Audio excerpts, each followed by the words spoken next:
listening to You Would Think, the Philadelphia Flyers podcast. I'm your host, Kyle Collington, and joining me once again is the one and only Mr. Kevin Durso. How are you, buddy? I'm all right. How are you? About the same. We're not going to bury the lead here. The biggest story of the week is the fact that the Iron Man streak is finally over.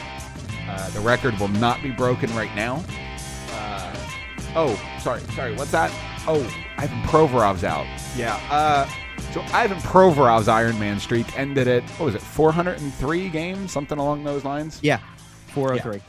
So one Flyer who was attempting to break the Iron Man streak, that streak sadly came to an end due to COVID. In other news, Keith Yandle played all 3 games this week, and the Flyers lost all 3. Coincidence? All right, let's just get right into it. Is that supposed to be a rhetorical question for me? Well, we did also see the return of the mighty Nick Seeler, so no wonder our defensive core was so stalwart this week that we gave up checks notes. What was it? 4 to the Ducks. And 1 into an empty net at least. Sure. 3.5 to the Ducks. You want me to pull positives or not? Right. 6 goals to the Penguins, lose to the Sharks. It's been a bad week in Flyers hockey. We're not going to sugarcoat it. I mean, they took the ice against the Penguins with a defensive core that basically it was Rasmus Ristolainen, Cam York, Justin Braun, Igor Zamula played that night, and then you had Seeler didn't play. Seeler was still in COVID protocol, so it was Yandle and Connaughton. So 2 guys who have how many regulars were in that lineup? Like opening day, right? Opening day, the team Chuck Fletcher built over the offseason. Opening day, 3. Right, Ryan Ellis, fair enough. Sure. Oh, no. You said how many regulars were in. Well, right. I mean, 3. Keith Yandle was in the picture on opening night. I'll give you that. But and then Braun and Ristolainen were playing. So that counts. Yes. But yeah. But no, Cam York was not part of this original lineup. Neither was Zamula. And they they're pieces that you're holding on to hope for. Yeah, maybe down the line. And York looked pretty good. York actually got his first NHL point in Saturday's game, so good for him. York looks solid. And he got kind of thrown into it late. And by the way, to make your season debut, because it's not his NHL debut, he played a handful, very small handful. I think so. At this point, I think York has 6 career games played, and Zamula has 2. It might be something like that. I don't think it's right. It wasn't Zamula's NHL debut. I know that. But it's relatively close, and I know that the number going into when they both played in the same game was less than 10. Yeah, and there's not a whole lot you're expecting when you're icing those 2 guys at this point in time. No, but at least they're prospects. But there's an element to that. There's a big difference between Cam York's going to come up and this is where they are. We have to try that, and third pairing, Keith Yandle, Kevin Connaughton, and Nick Seeler's playing on your second pairing, And the astonishing part of it is, even with the bar on the floor, the Flyers somehow still managed to fail to meet expectations this week. Is it failing to meet expectations when you didn't win a game? Actually, I would say their expectations were slightly exceeded by the fact that they even managed they got a point? Yes. That they got a loser point, and that's good enough. That's fair, but there was no point in time this week where it looked like the Flyers were going to win a hockey game until they were up 2-0 in the third period against San Jose and decided that they stopped wanting to play offense. You're getting outshot 17-2 after the week you've had. In the third period alone, you're getting outshot 17-2 at one point in that San Jose game. In the San Jose game, they got outshot 20-5 in the final period. Right. And then Mike Yo's recollection of it was they had 1 shot after the 10-minute mark of the second period and then only took 5 in the third. And 5 is being generous because for a while it was I counted 14-2 or 15-2 or something like that. Maybe it was 16-2. I don't remember what the number exactly was, but they were sitting on 2 with 2 goals.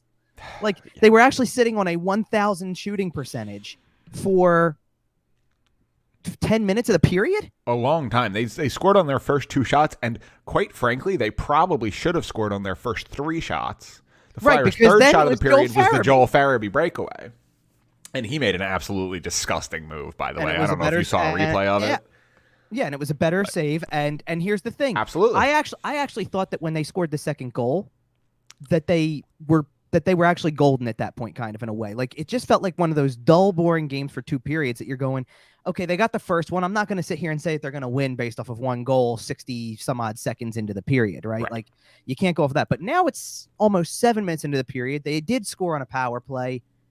What happens now? Like how does San Jose come back from this when they're kind of shorthanded too? No Logan Couture, no Eric Carlson. Like they've got who they did have? They sure did have Tomas Hertl. Hurdle power, baby.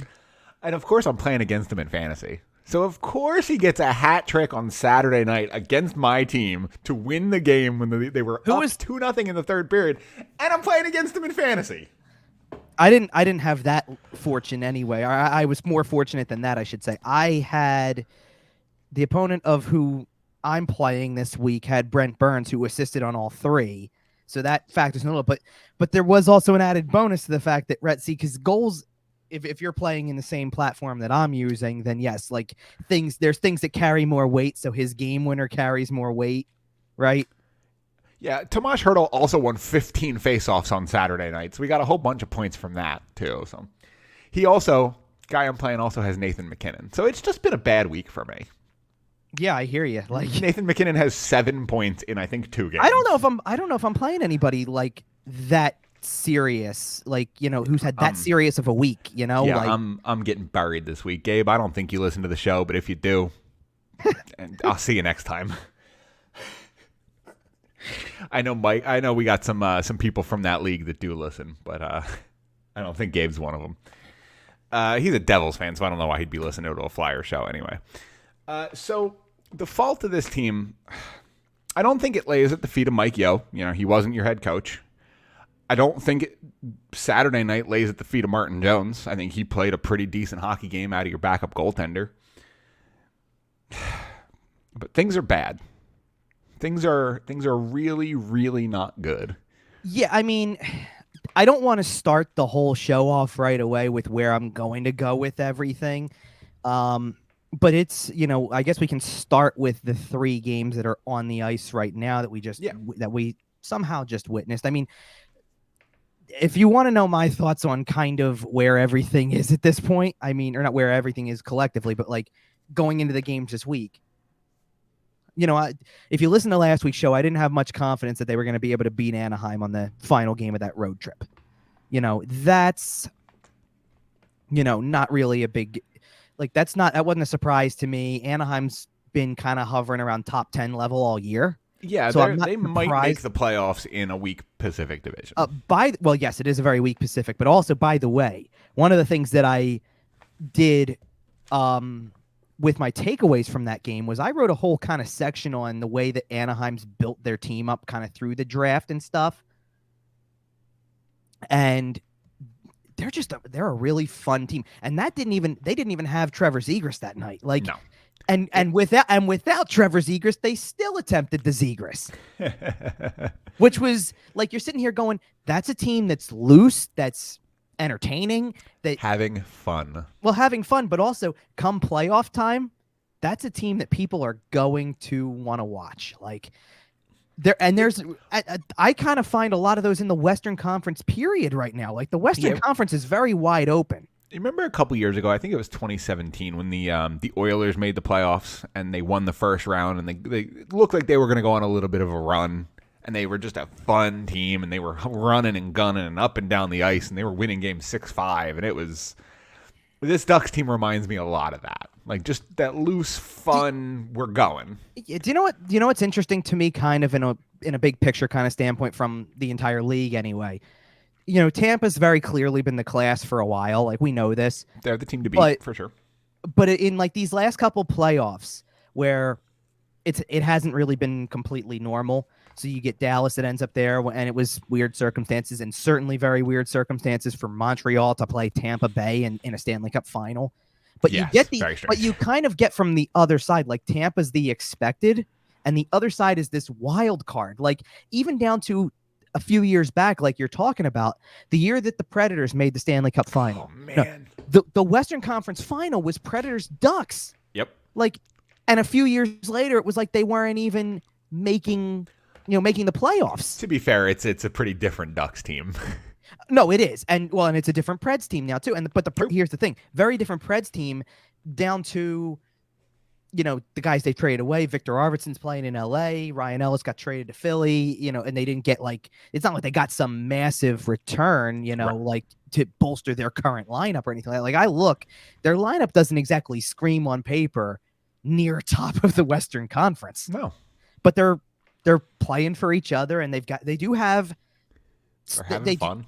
They do. No, but I was going to say they have kind of cornerstone guys. Like, I'm not going to sit here and tell you UC Saros is Pecorine 2.0 here. No. Like, he hasn't gotten to that point of his career yet, but he's a very stable goaltender who learned underneath of Rene for all those years, kind of was his understudy eventually, for a long time. But eventually, for the last roughly 2 seasons, I want to say, we've seen that tandem kind of even out. The workload has shifted a little bit. So Pecorine wasn't starting 60 games a year anymore. So he was groomed for that role. Yossi's a Norris candidate almost all the time. Like, Yossi's an elite. He's one of the elites in the game. Yossi's one of the top 10 defensemen in the NHL. At his position, he's an elite. Yeah. And then you do still have the skill and stuff up at front. Like, Forsberg is a very skilled player. I still see stuff all the time about, I think people makes sleep on Philip Forsberg. I don't know why. I haven't been at all. I've liked him since I don't know how long. This 2015, I guess. This new generation of guys, the Zegrases and the Milanos, and the guys who are just doing all sorts of crazy stuff.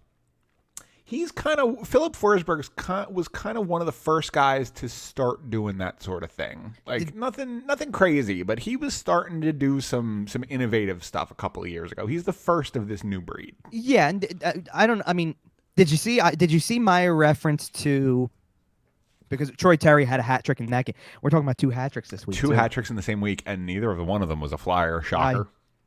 Turns out you have to score 3 goals in a game for one player to score all 3 of them. Yeah, and they didn't do that. That's true. No. JVR tried his best, though. I'll get. You know what? I'll get into that when we kind of shift from the Ducks game to the Sharks game, because that whole day is an adventure. You know what I mean? So back to the Anaheim game, because Troy Terry scores the hat trick in that night. One of my notes was I was having 2017 World Junior flashbacks, because that was the year U.S. won the gold against Carter Hart and Team Canada. Right. And Troy Terry was the shootout master. Phenomenal. And so he gets Oshie in Russia type shootout. Right. So he gets the breakaway, on the second goal he scores, and just makes a move. And I'm like, there's almost nothing Carter Hart can do, because it's like, we've seen this. We've seen this before, like, he goes and he makes a move. It wasn't the same move that he did in the gold medal game all those years ago, but it's close enough, right? Well, it's close enough. So, yeah. We'll see where that, we'll see collectively where that team goes down the road, but certainly not a shock. But I guess the only surprise was that another team that was still missing guys. Obviously, and we can kind of, while we're talking about the fact that they did lose 3 more times this week, losing streaks at 5, all of that, this was happening as the week started and moved towards the later parts. And it definitely impacted things. Right, because they played the first game of the week. They played the Anaheim game without Giroux and Provorov, to the point where Claude Giroux is sitting in his hotel room in Anaheim, not even able to watch the game because it's blacked out locally. So he's stuck. He's FaceTiming his wife to get it on television, or whatever, or to be able to see it or whatever. Hey, Claude, I got 3 very simple letters for you. VPN. Well, true, but anyway, that was not. It just tells you where the team's at when something like that happens. When Claude Giroux hits the COVID list, the day of the game, they're already in California, and then he's stuck in his hotel room and can't find a stream, can't find the game. Well, and look, there was a lot of awful stuff with that whole situation, because the Ducks were dealing with an issue already too. So you have the Ducks dealing with something. Right. The Flyers now at that point had technically 4 names on the list, because Sealer and Jackson Cates were already out too.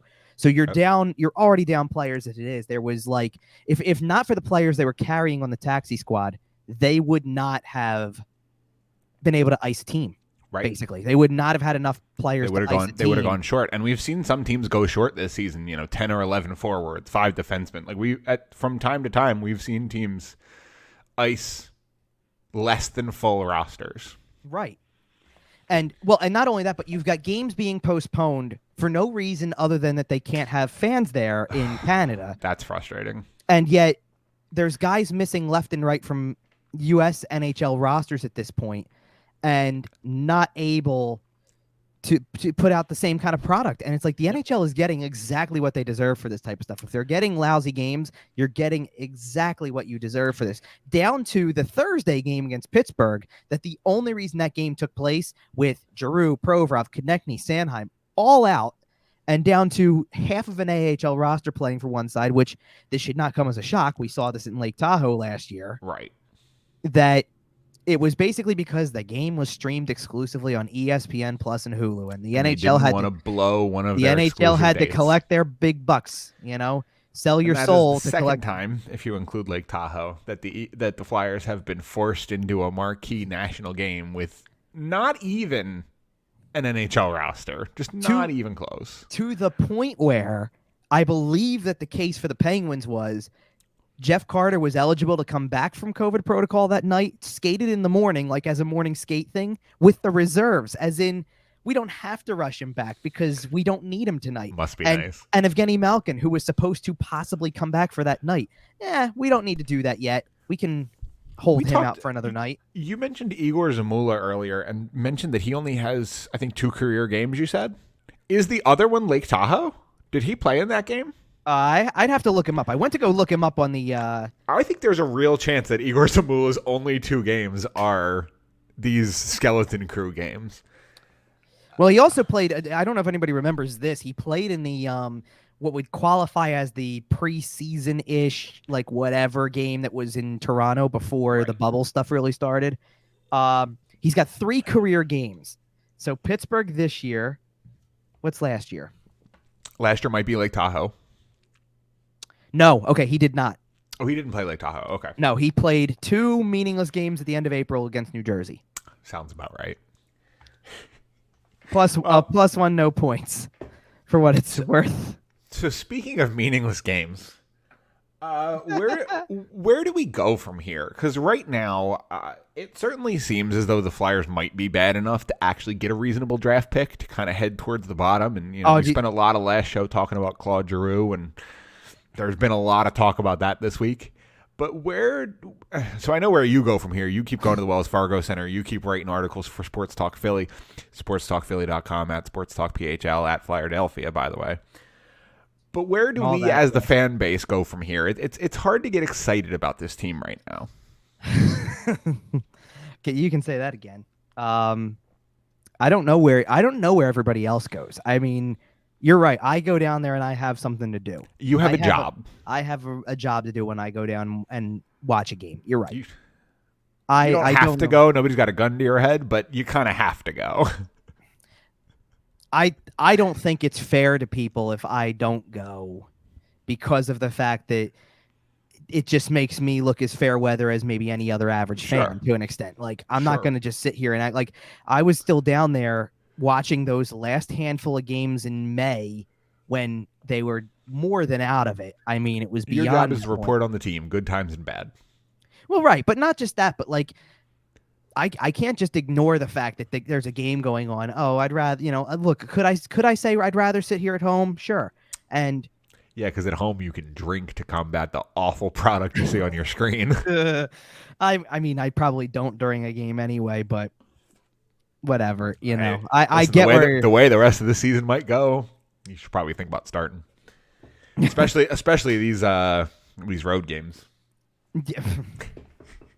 Well, I'm just glad I don't have to stay up until 10 o'clock anymore for the start of one. I'm glad that kind of Flyers After Dark is relatively over at this point. I mean, what, one 9 o'clocker for the rest of the year, I think, because they got Colorado down the line. That's about it. Okay. But as it sits right now, we're sitting here on Sunday the 9th recording, and we have Giroux, Provorov, and then the Travises, the Travi. Yeah, I don't know. Konechny and I Sanheim? tried to piece that together for you guys. I didn't know how to explain it. I believe you said the Travises. Yes, I did, but I didn't know if that was accurate. Like, I didn't know if that's the right way to say it. You know? Both gentlemen named Travis on the Philadelphia Flyers, Konechny and Sanheim, Well, have it was really also hit the COVID list. it was really funny though because James Van Riemsdyk scored 2 goals in the Saturday game against San Jose, and his second one was a deflection on the power play. So that's where Cam York's first point came in, but Cam Atkinson had the other assists. So there's 2 Cams on the team too right now. Okay. You know, like it's funny, like you got multiples in a lot of areas, I guess.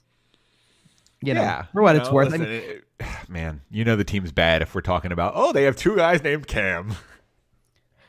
because in fairness, Atkinson's been one of the few players who's actually been enjoyable to watch. I agree. I mean, he's played well above the value expected, if I may.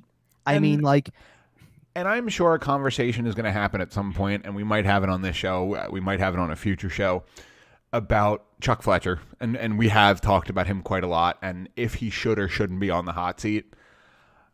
Ellis, we've talked about all of that. The 3 big shots I look at last season are Ellis, Ristolainen, and Atkinson. okay. And Ellis is, it's an incomplete heading towards the bottom half of your grade scale just because, as you like to say, the best ability is availability. To me, Cam Atkinson is the polar opposite of that. As far as the moves Chuck Fletcher made this offseason, Cam Atkinson is an absolute win. You can tell he wants to be in Philadelphia. He's quick. He shoots the puck. He wants to be here. He's trying his best to have fun. Like, Cam Atkinson was a good pickup. Yeah. It's not that he's not. Because we're not quite at the halfway point of the season yet, and he's at 14 goals. Yep. So he's given you a 30-goal season, which I think is fair. He's not necessarily he's only done the 40-goal mark. He's hit 40 goals once in his career. 41 is his career high.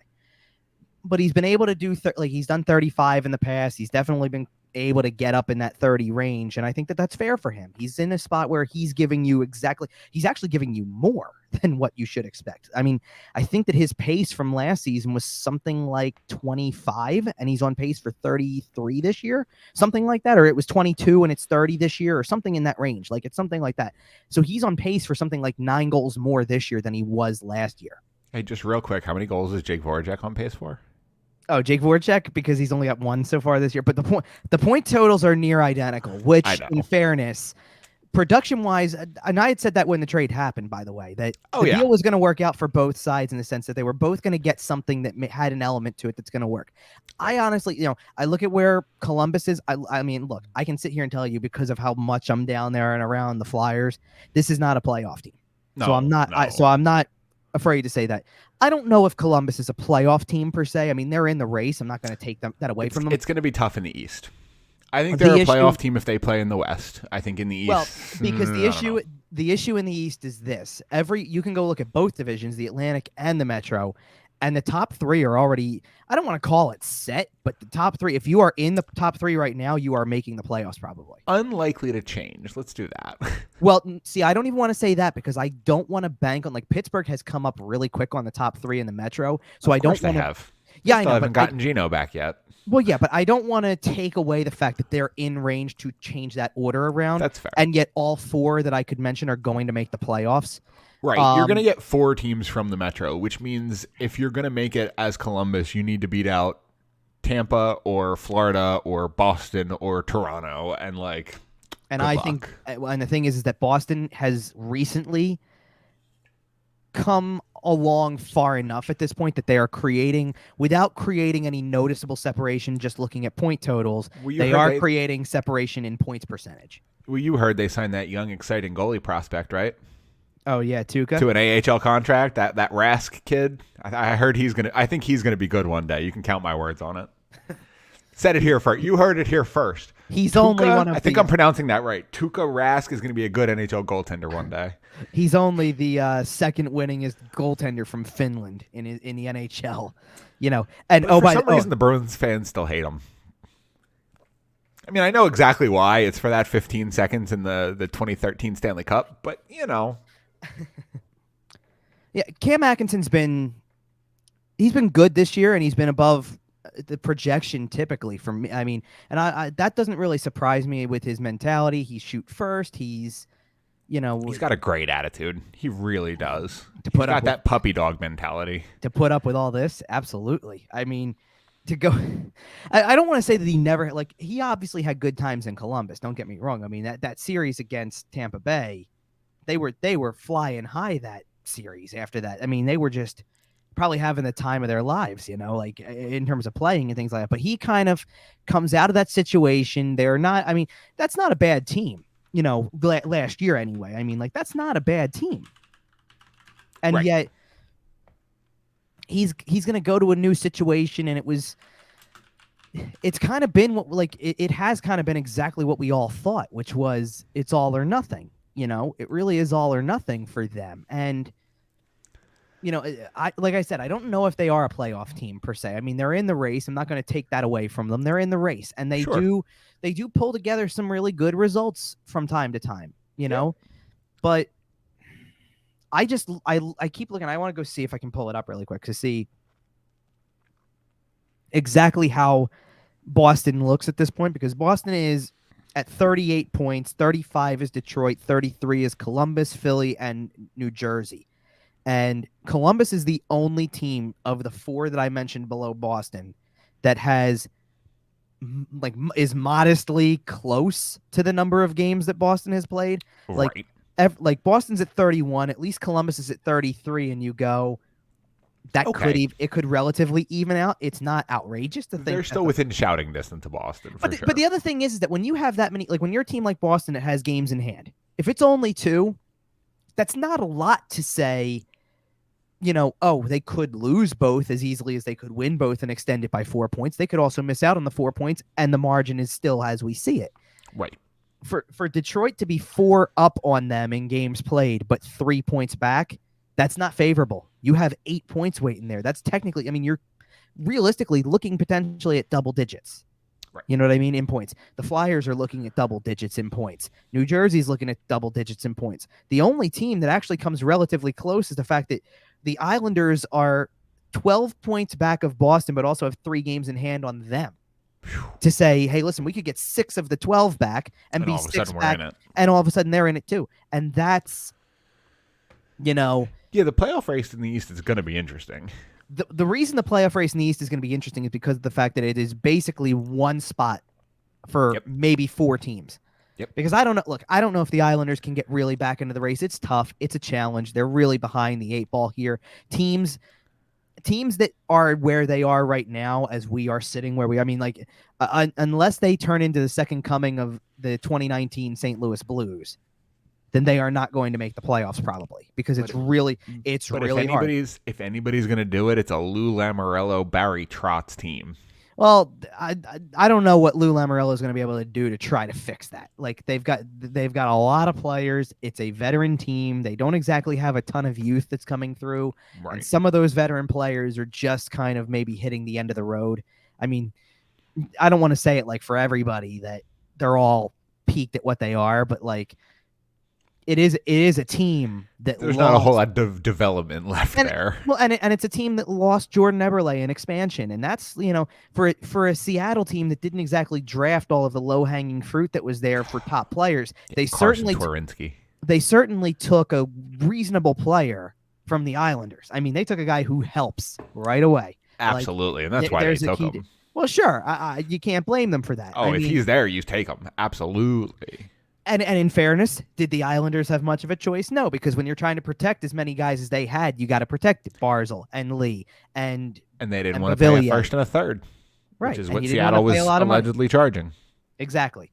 So, and that's the difference. Like we started the show with the Western Conference stuff, and the Western Conference might as well be a free for all. I think if I go through, 3 teams are out of it. Yeah. If I really go through, like I think Arizona's not going to make it, Seattle's not going to make it, and Chicago's not going to make it. Arizona barely qualifies as a team at this point. Yeah, I hear you. I'm not even kidding when I say this. I can't even rule out Vancouver right now at 4 points back of the final playoff spot. Vancouver is very not out. Their record in the Bruce Boudreau era is spectacular. Exactly. They made a coaching change, and it had that effect. It did turn some stuff around, and now they're in the race too. So I know we were always gonna end up here when you hire Alain Vigneault and he brings in Michel Therrien and Mike Yeo. I knew we were always gonna end up with one of those guys being the interim. But I wonder if you go out there, I'm saying to myself, if you go out there and make a real coaching change and hire a coach, does it do anything? But then I'm thinking about how the last couple of weeks have gone since Mike Yeo took the reins, and I said earlier that this season's not on him, and I do firmly believe that. I don't know what any other coach could have done. I don't know what a John Tortorella could have done. And it's a name that was out there, right? We talked about it. I don't know how much that.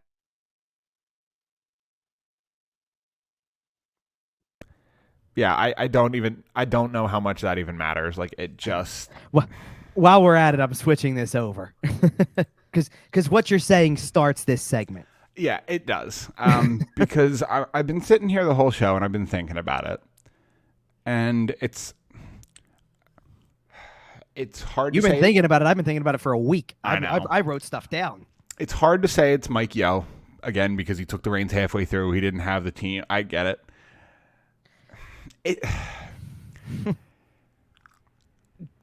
Okay, I'm just going to ask it like this. October 2022, the new season is beginning. Okay. Is Chuck Fletcher the general manager? I don't have that answer, obviously. Of course. If you do ask me right now, though, not to answer the question, but if you ask me, that is one of the 3 questions left surrounding this team. Okay. So wait, let me guess here. Let's see if I can do this. What do you one think is that does Chuck Fletcher get hired? Or 2 is or you mean get fired? Fired, right? yeah. 2 is where does Claude Giroux go? / does Claude Giroux go? Kind of.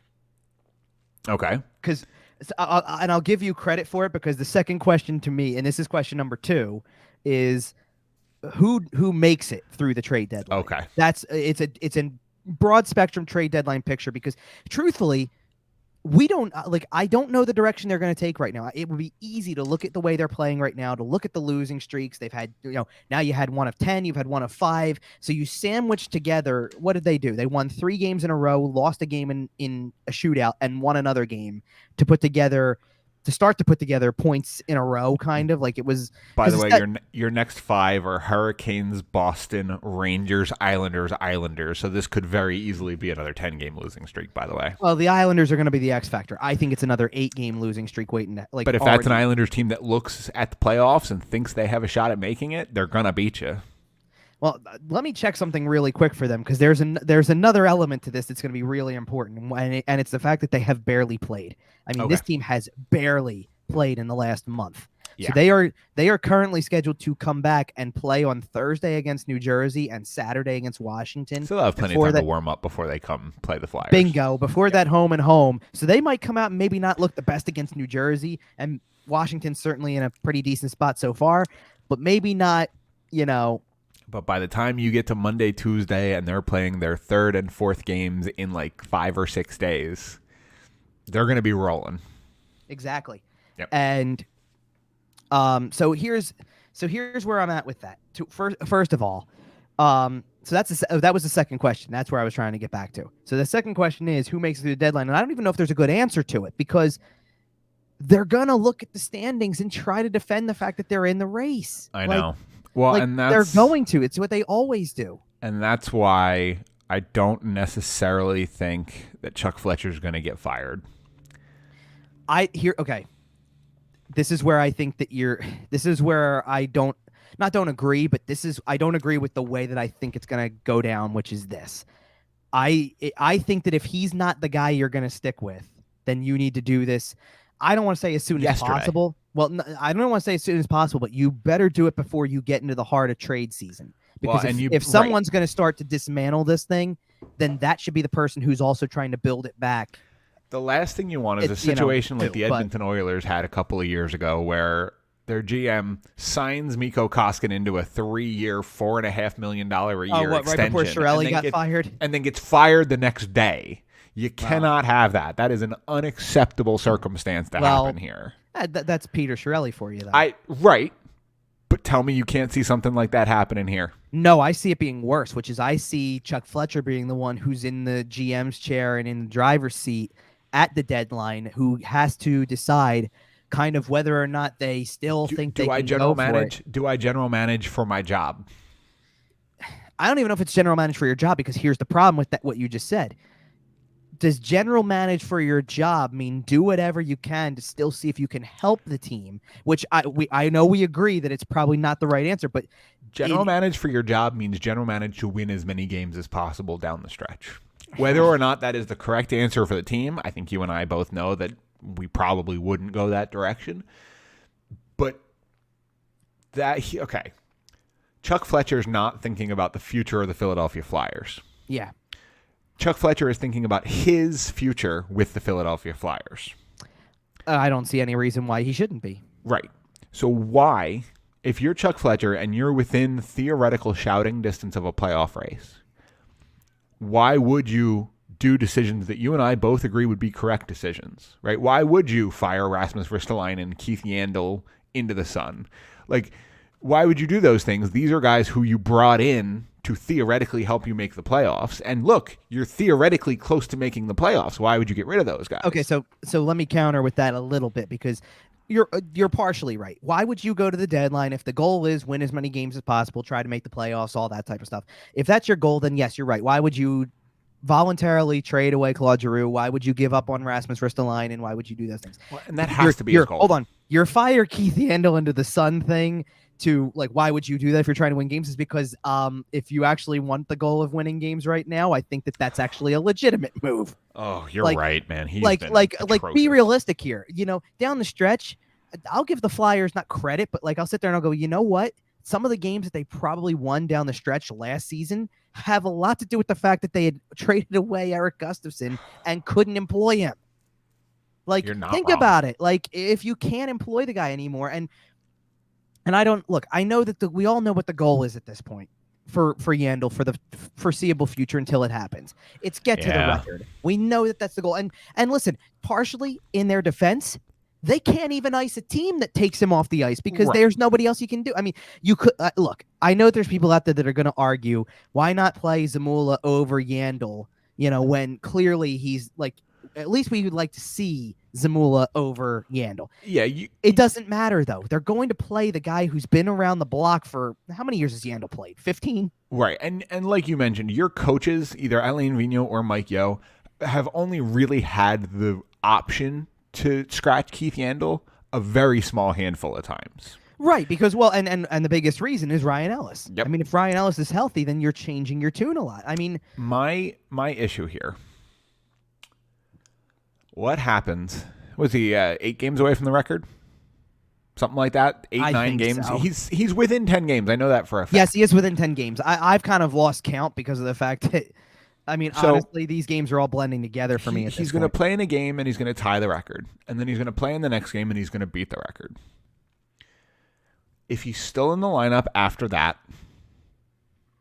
we have a problem. And again, obviously, this is assuming that you have the option and, you know, you have the available defenseman that you don't need to play him. My issue... Okay, do you want him to have the record or do you want him to break the record in your jersey? Because if you want him to have the record forever and ever, amen, if you're protecting the streak, then you can't pull him after he breaks it because Phil Kessel's right behind him. But I don't think that's... I want to say that that's not the point, but like, I know where you're going with it. But what I'm trying to get at is that if that's the goal for him, then there's a possibility it's going to be meant to be broken at some point anyway. I mean, like, let's put it this way. This happened in Florida. You know what I mean? He played in Florida, and they waited to scratch him until a playoff game when it doesn't blow the streak record. Didn't matter anymore. But guess what? Putting the best team on the ice damn sure does. You know? Well, and that's how you know that the only reason he's in the lineup is for that record, because Florida did it. Like you just said, the second that they could get away with scratching him and not ruining the record, they did it. Yeah, exactly. And so I don't know. I just don't know. I mean, look, there's plenty of time left until the deadline for this to not matter. I heard something a couple days ago around Keith Yandel. Oh, boy. Keith Mishandle Yandle. And that's a great nickname. Oh, I see people who do. He mishandled it. All that stuff. Listen, I respect Keith Yandle as a hockey player. He has had a very long, storied, durable career. Stop. Well, I mean, okay, and let's continue with this state of the sad state of the Flyer thing, because the fact that, listen, let's stop focusing and narrowing in on Keith Yandle for a moment here, because of the fact that we need to, one of the things I think we need to talk about is the fact that, again, another head coach has kind of questioned the will and determination and work ethic of this team. And it took, how many games has Mike Yeo been a head coach for? 12? I think that's what it is. I think it is 12. I think it was game 22 that they started with him as the head coach. I think they got through 20 or 21 with AV, and then Yo comes in, and okay, the first couple aren't going to look so good. That was kind of acknowledged. Sure. But then they do go on a little tiny bit of a run. I get it. Not crazy run. You know what I mean, though. It's not. It's a run 5 in a row. Yeah. But point streak is 7. Right, and that makes some form of sense. But you come back from it with, the last game of that point streak is a loss, and now you've lost 4 more, only one of them in extra time. So again, here's a 5-game stretch, just 2 points out of 10. So you're fading fast. And that's where my first I told you I got a couple things up my sleeve this show. That I've been waiting for. Did. So you here's my first one. And I mentioned 3 questions, right? The 3 questions left remaining for the team. My first one is how low do the Flyers finish in the standings, and how high do they pick next year? Because truthfully, I think that this is a bottom 5 team. Yeah. Well, and I think that question is pretty intertwined with the Chuck Fletcher question. I think it is. If you see Chuck Fletcher go, let's say Chuck Fletcher gets fired next week, right? And I'm certainly not wishing unemployment upon anybody, but let's say next week, the word comes from on high that Chuck Fletcher's not doing his job. The building's empty. People are cheering more for Eagles touchdowns than Flyers, shots on net. Yeah, that...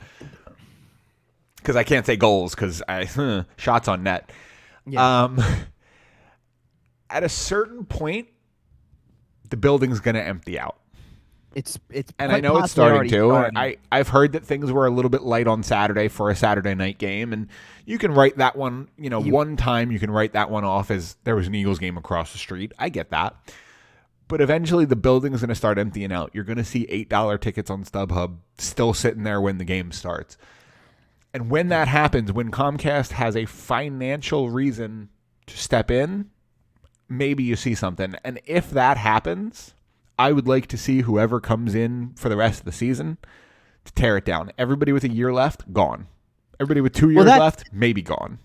That's a good place to start. I mean, you can make a lot of changes to a team by just taking care of the 1 years and maybe a couple of the 2 years. And especially this team, because you saw Chuck Fletcher last year. I think he kind of I'm not going to say he put all his eggs in this basket, but I think he hedged some bets knowing that this was going to be a pretty big year for him.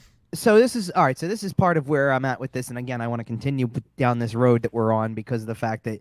So you mentioned a little, you kind of hinted at. First of all, by the way, so you're telling me it was not a pretty good crowd for a Saturday. If I'm going to pull the the regular crowd shuffled in.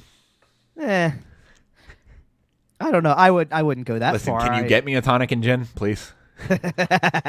Yeah, I mean. Is that what you're drinking to get through this? You can skip the tonic, honestly. Okay. Just pour the liquor into my mouth because this team is just painful, and we saw it last year. And this team, so you're either just drinking stuff straight, or you're telling me that you're gonna, I don't know, what do you want? It's not martini level team. We're kind of well past that, right? We're not having a martini and getting back to you later. I feel like martinis are a sign of a good team, though. That's it is because it's supposed to be that you're supposed Tampa Bay Lightning fans drink martinis.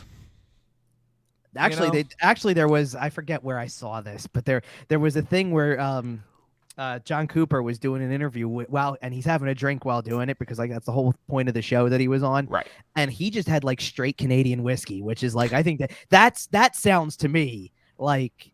That's a good night. That sounds like drinking like a champion. And I mean, I know we all saw the Quest for the Cup videos too, where he's sitting out by his pool in Tampa, smoking a cigar with the Stanley Cup sitting on the Adirondack chairs next to him or whatever. Like, John Cooper, longest tenured coach in the NHL, and for good reason. Man, wouldn't it be nice to cheer for like a good team? A team. I said it to you. I think I said it before the show.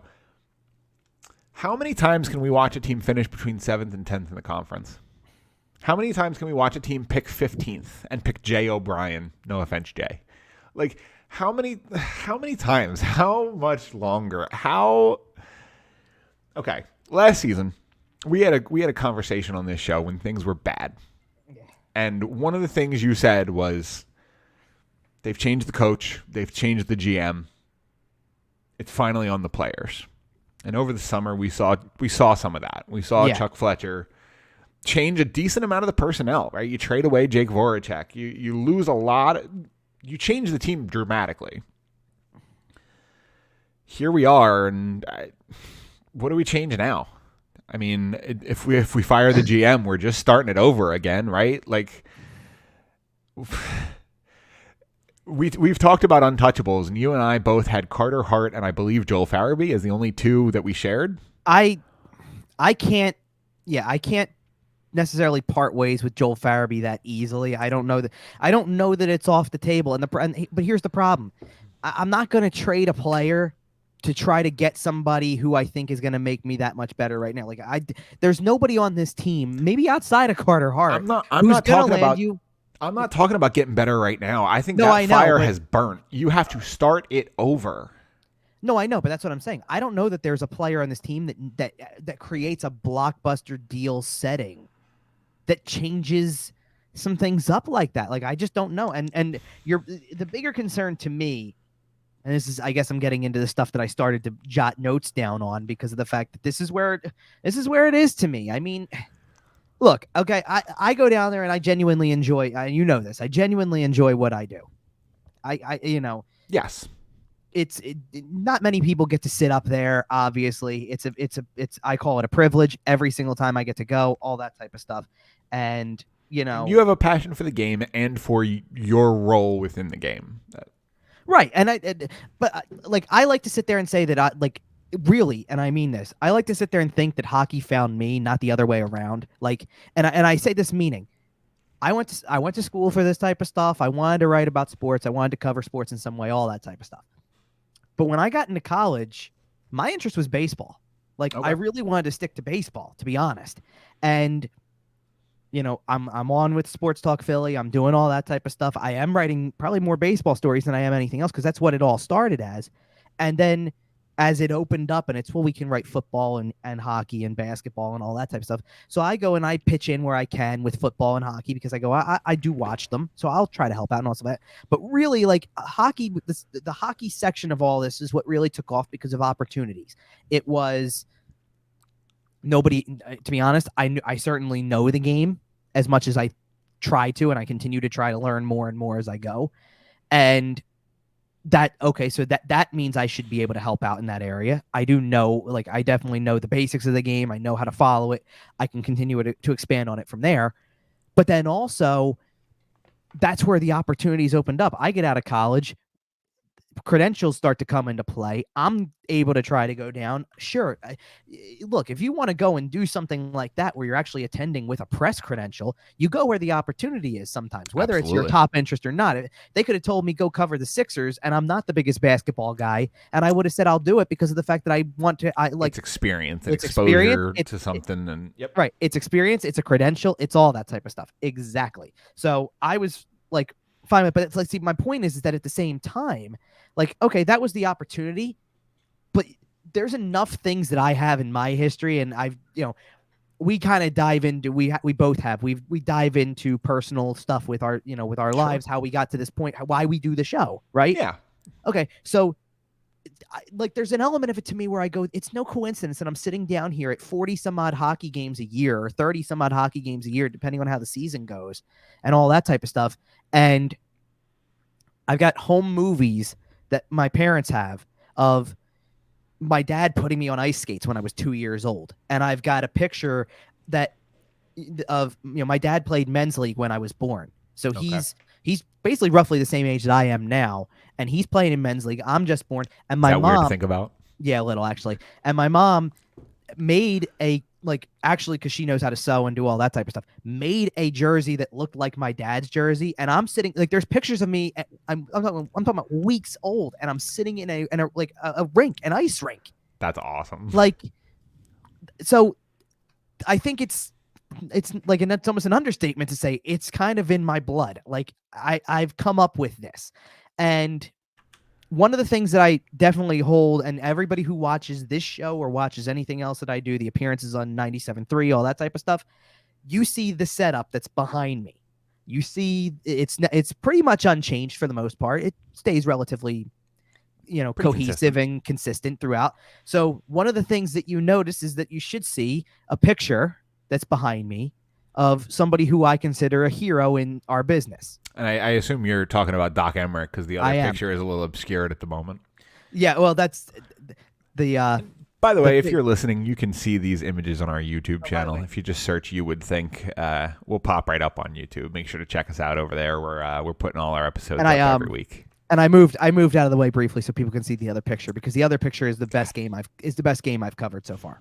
Man, that's one of the top 5 games I've been to for sure. Sure. So, all right. So back to the, so Doc Emmerich's over my shoulder right now kind of thing. And I've heard him do interviews before, and obviously he is, A legend. Well, he's a legend. But I'm saying obviously now he is not, like, he's retired. He has, he's had He's to moved ride on. he had to ride into the sunset. He's had that ride off, and people still, obviously they miss him in this game. They appreciate what he brought to the game. And like anybody, you're a broadcaster, you're a reporter, you're a media member, you're an analyst, you're whatever, players, management, whatever. There's people who like you and there's people who don't. So sometimes you're not everybody's favorite, but for the most part, there was I don't want to call it universal because that means literally everybody, but there was a very high percentage of people that favored this person, who respected him, who admired him, who thought he was the greatest thing that happened when it came to promoting the game in terms of on television. So to see him do interviews and talk about the game the way that I kind of feel when I go in there, which is the perks of doing something like being in a press box to cover an NHL game, which is they let you into the building for free, and you get a good seat, and you get to watch the best players in the world. You get to rub elbows with Jim Jackson at the Swedish Fish Bowl between periods. Not quite anymore, because there is no Swedish Fish Bowl, but a couple years ago, we'll get back there. At the soda machine or at the popcorn stand or whatever you want to go with that. At least those things still are in place for now. Anyway, that's how I feel when I go to a game, though. Like, and that doesn't change, but I don't want this to be like, who wants it to be a job per se? You know what I mean? And when the team is mired in mediocrity, it's a little bit of a chore. Been, It's a little bit of a chore to sit there, and I'm not saying it's a chore to cover the team. Like, this is easy. Talking about it is easy because no sooner does it leave my mouth and become part of the show that it's over. Like, I've said it, it's done. But to actually sit down and write something out, to put the work in on the graphics or the game previews or takeaways from a game that they lost 6-2 and go, when it who's feels like paying the team, attention? Right. When it feels like the team isn't giving you any reason to write about them. Right. So like, that's part of it for me. And it's, like I said, it's always been a privilege to be there, but like, and obviously I still care because you already said it. Like, why would I be going if I didn't care? Like, I'm there because I have a job to do, and I do respect that there's something that I have to do with it. But at the same time, there's elements of what I do that I won't, like, obviously I want to stay consistent. You know what I mean? Like, I'm going to write a game preview. We're 35 games into this, and I'm going to write game previews and do takeaways. I didn't do takeaways from the last game, but I'm not doing it for every single one. Sometimes there's things that come up, or it's just a really late one or whatever. Like, hey, you see this game? Take it away. Yeah, okay, maybe that's it. I don't know. Anyway, like, but I want to stay consistent with it. I'm there, like, as much as I can be, and things like that. Like, putting the time in. Exactly. Yep. So that's the first part of it. But the second part of it kind of comes back to like exactly where I'm at with, like, where the franchise is, not only where the franchise is, but kind of going back to that, coming up with it in my blood kind of thing, because I did grow up here and I did go to games as a fan before I was covering the team. Like there's nothing to take away from that. Like I You like the loved game. Simone Gagne as a kid. Come on now. Who didn't? I did actually like Simone Gagne as a kid. Of Yes. course you did. Who of our age, plus minus, say 3 or 4 years on either side of, you and I are fairly close in age. Who in that age range doesn't love Simone Gagne? Get out of my face. You're lying to me. Yeah, it's pretty tough. I mean, let's say I was watching from a young enough age that my first was like the first flyer that I attached to was John Leclerc. Okay. That was like the Legion of Doom. The Legion of Doom was still very much alive and well when I was really starting watching these. Same team. I was always an Eric Desjardins guy. That's fair. Always. That's totally Always. fair. But do you want to know? Okay, but do you want to know what? See, you're actually helping me to make my point. Okay. Because what happens? The state of this franchise right now is almost. I mean, I can use a ton of different words: indifferent, comatose, apathetic. Like there's mediocre.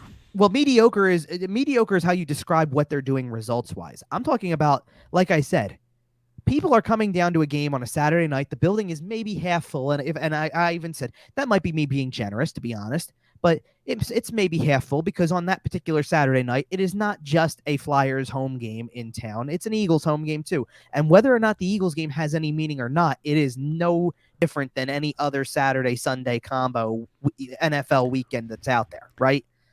I don't know if you spend a ton of time on TikTok, but being a Flyers fan is mid.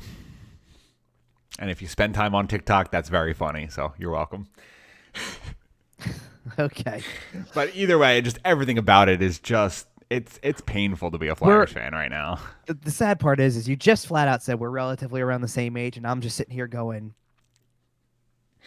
Listen, like, you and I operate in different social spheres, and we both know that.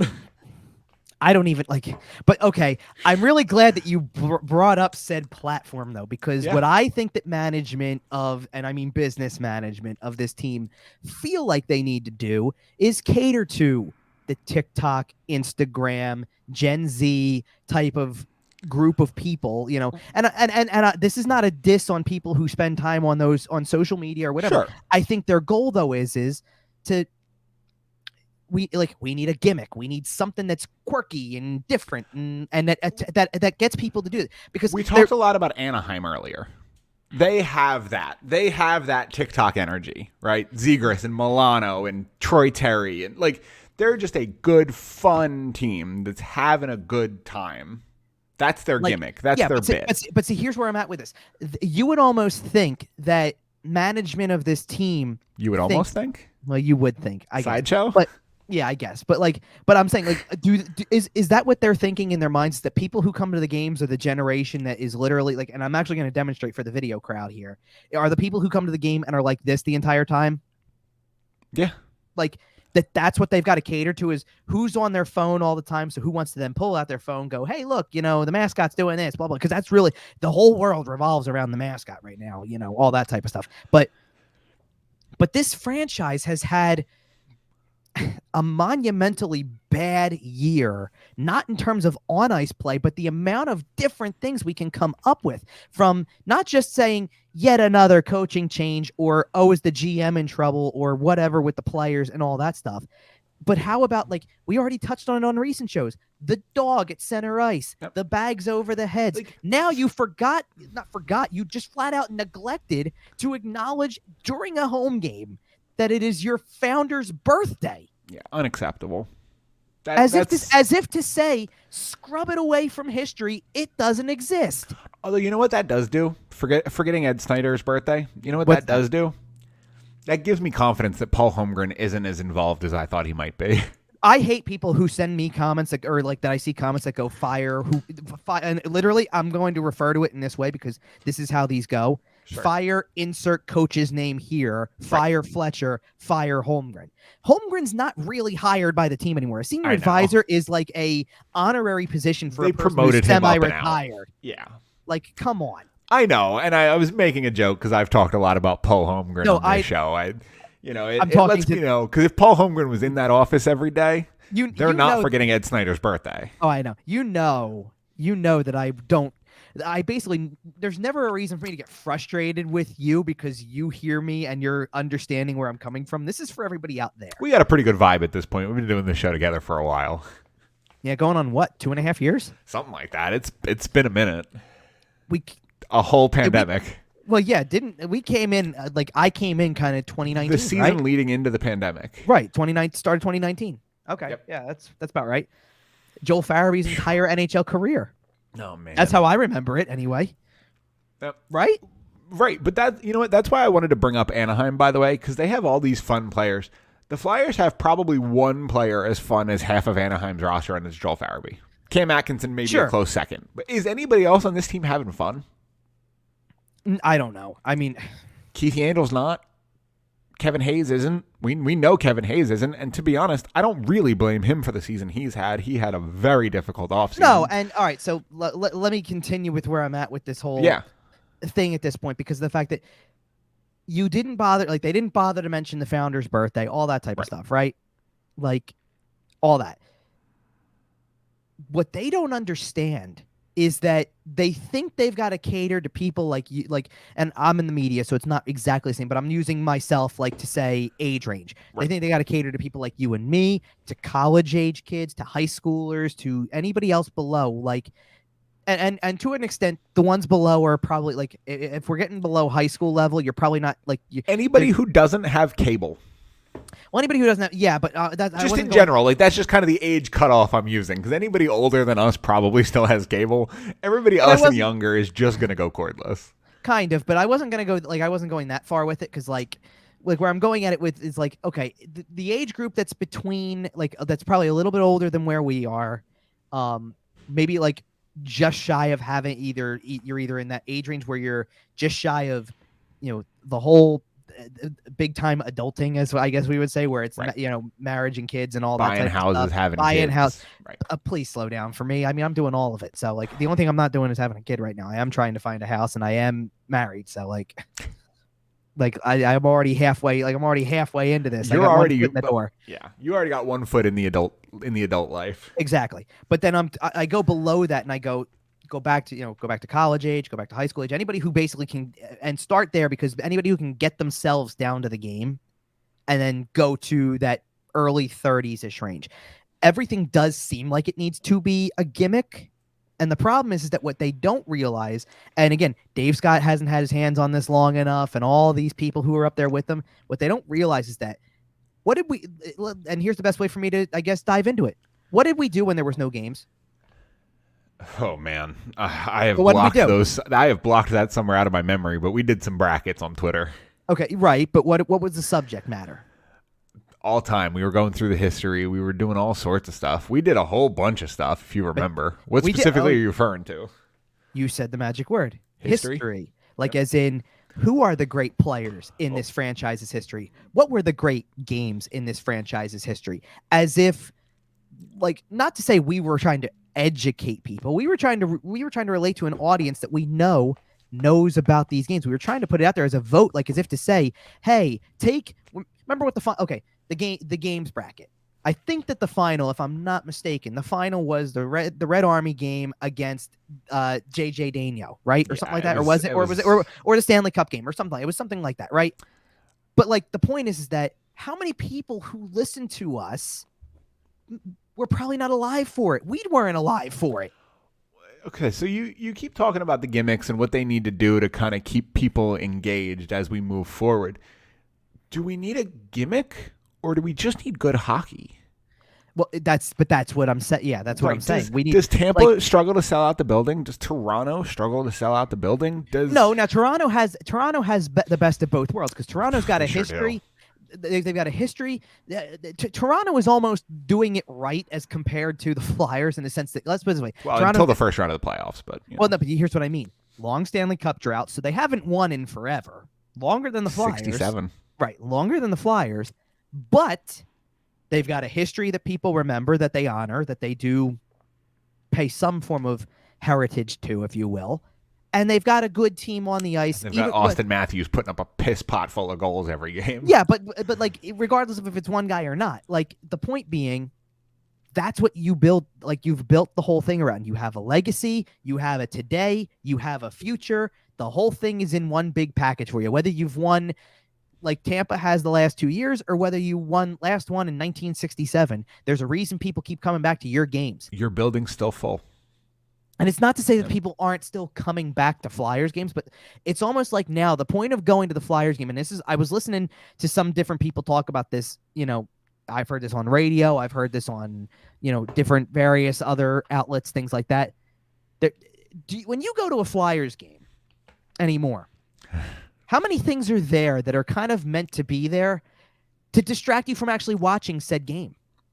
I'll be honest, I haven't been in a couple of years because moving out here and then the pandemic.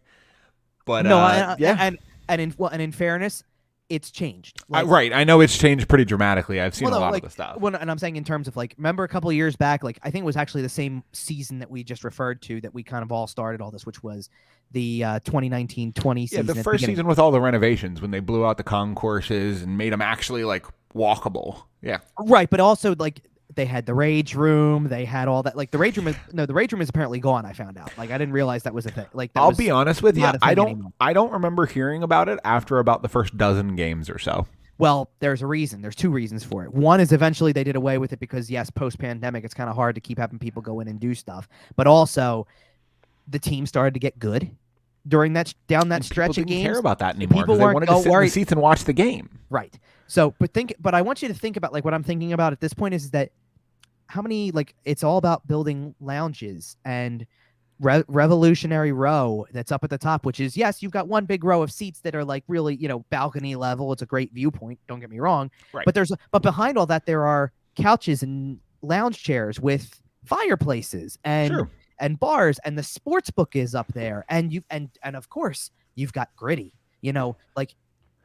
How many things are you trying to distract people with because you want people to believe that it's still an experience to go? And I I've heard people try to relate it to baseball a little bit, in the sense that, when you go to the ballpark across the street, there's people, baseball's a whole different animal. It's a 3-hour game that moves slow. It is, but here's my other argument with that. When you go to a baseball game, and whether there is a replica of the ballpark out in right field and a game over here and a bar over here and this over here and all that type of stuff, when I walk around the ballpark, I can still look over my shoulder and see the field of play, see the action. If I hear the crowd get excited, I can go and look really fast and go, oh, hey, something just happened. I didn't miss the action. I don't have to leave this rec room to go find a tunnel to look on the ice, and by then the puck's dropped already and we're playing again. What do you think the Gritty Command Center is, other than a place for people to go to be distracted and be away from the game? Unless you're going to try to wait in that line and go and do that in intermission as a way to distract your kids from the fact that, yes, there is no game happening for 17 minutes. I get that, but that's not what it's all about. It's you're there to watch a game, and that's why I go back to Saturday night. Yep. The football game's on, and I haven't heard. I'm on 2 periods of this game. There's no scoring in the game. It's about as boring of a game as I've ever seen. And the Eagles score a touchdown, and the crowd watching in the sports book starts cheering. And then it circulates through the building as people are on their phones checking, because this game in front of them is sure as hell really boring. So it starts to circulate through. And I'm sitting here going, I heard there's good seats available across the street. Why didn't you go to that game if that's the one you cared about? Why are you here? To be fair, Eagles tickets are way more expensive than Flyers tickets. Well, but then otherwise, why are you here? Why didn't you stay home if that's what you want to watch? Why didn't you come down and park the car for the price it is to park the car and go watch it at Xfinity? Yeah. I'm curious how many people tailgated the Eagles game all day and then were all right, I guess I'll go inside and watch the Flyers. But my point, going back to what I was saying, is that we spent the first part of the pandemic all the time with no games, this whole big pause. Let's talk about the history. Let's do these polls. Let's do these brackets. Let's have some fun with it, right? And all this history stuff.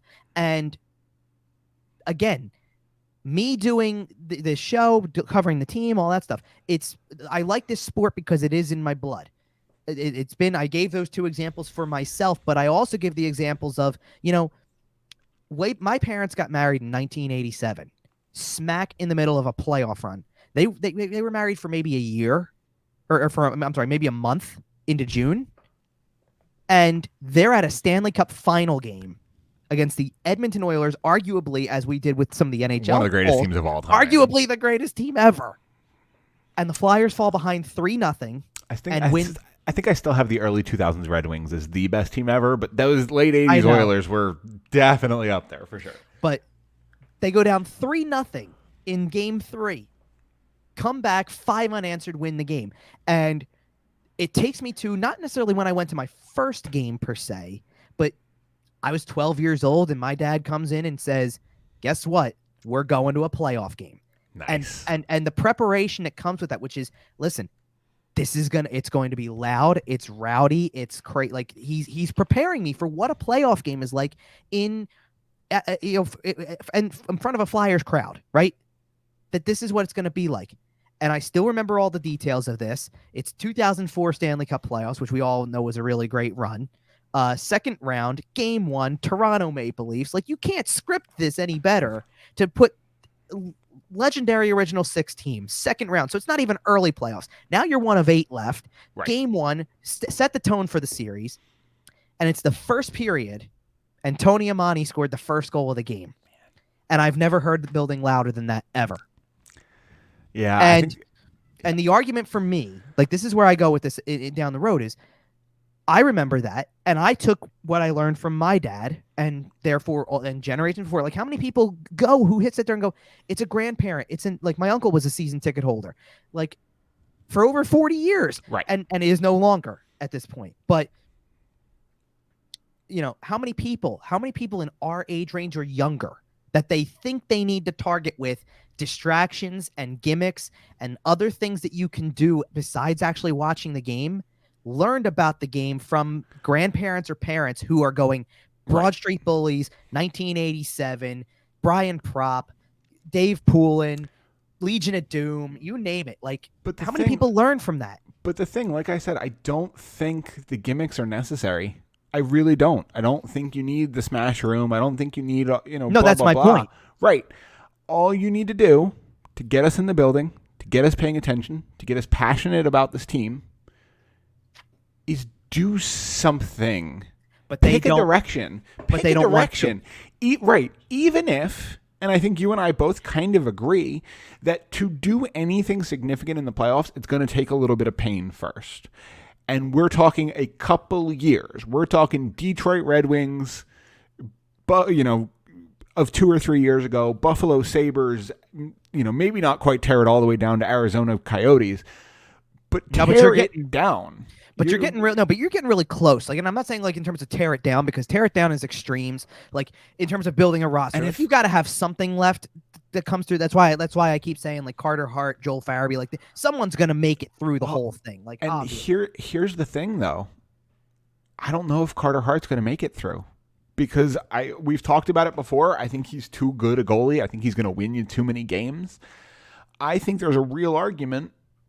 If you're going to tank, if you're going to hit the bricks, if you're going to be bad, that Carter Hart should get moved this offseason. And I'm certainly not wishing it. I like Carter Hart a lot. If you've listened to this show for a while, I was at his first game. I was at his first shutout. I love me some Carter Hart. Obviously, I was at those too. Right. But at a certain point, you're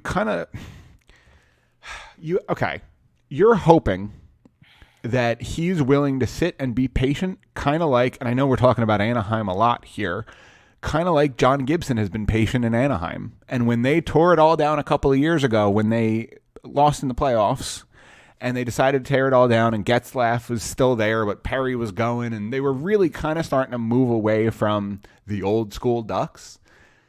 They told John Gibson, hey, listen, sit tight, man. We're going to try to get good as quick as we can for you. We're going to try to salvage some of your prime here, but sit tight, and it's going to be a couple bad years. And that's exactly what happened. And the scary part is that their best players that are going to come out of those drafts are coming. Like, I know. It's not the ones that are here. They're on their way. Like, Zegras is the beginning. Drysdale is a stud, an absolute freaking stud. And then... and then they still haven't been able to, like, McTavish is just barely getting started. I can't believe they're going to get Ryan Getzlaf another cup. I just don't know if he's going to hang on long enough. I mean, it's so he's the oldest player on the team by far. I know. No, but like, to your point, I look at every other veteran on their team and I go, they've got a shot, kind of. Like, how long has Kevin Shattenkirk been in the league? But he's got a shot if he hangs on. He is 400 years old. He has to be.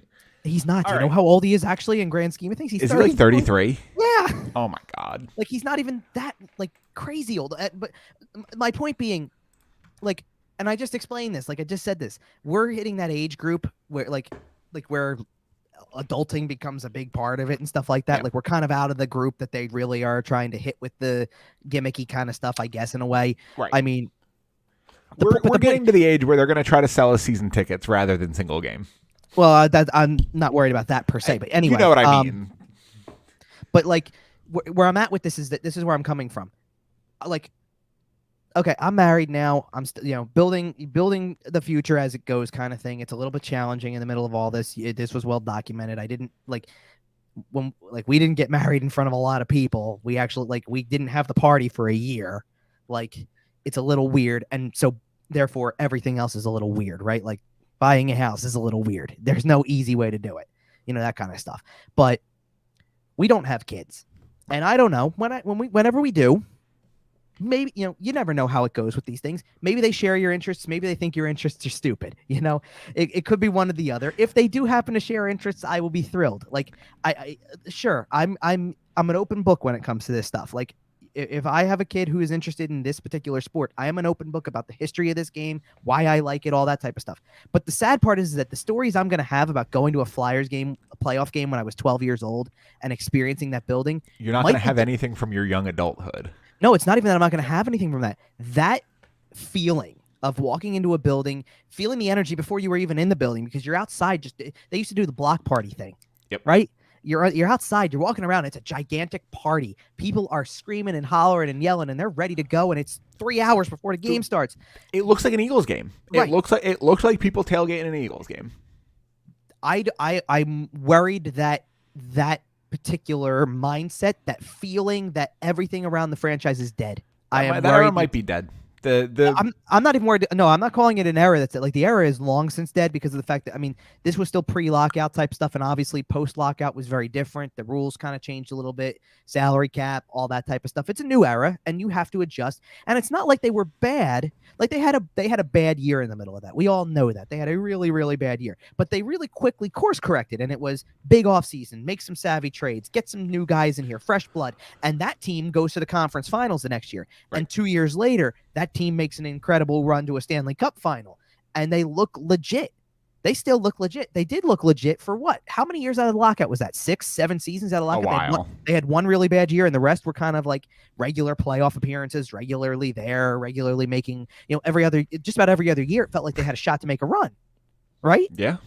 Now it's not, and even down to that 1 year that was really, really bad. That 1 year they barely won. That 1 year where they were, last place in the league, right?